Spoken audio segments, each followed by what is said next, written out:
ነገ መጋቢት 12 ኢትዮጵያዊቷ ጻድቅ ባለ 6 ክንፏ ምሕረት የማይደረግለት ሰው ስሟን እንደማይጠራ ገድሏን እንደማይሰማና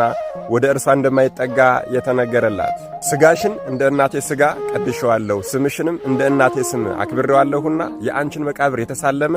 የእናቴን የማርያምን መቃብር እንደተሳለመ ይቆጠርለታል የተባለች በእኔ ዘንድ ባለሟልነትን አግኝተሻልና ስምሽን በትረ ማርያም ብዬ ሰየምኩሽ ከእናቴ ቀጥሎም ደረጃሽን ሁለተኛ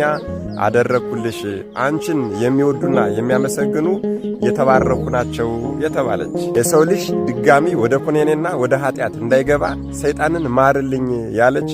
ሩሩህና የዋህናት እናቴ ማርያም ለኔ እናት እንደሆነችኝ ላንቺም እናት ትሁንሽ ጡቷን እንዳጠባችኝ ጡቷን ታጥባሽ እንዳቀፈችኝ ትቀፍሽ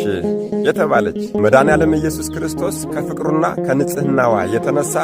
ግንባሯ ላይ ስሉስ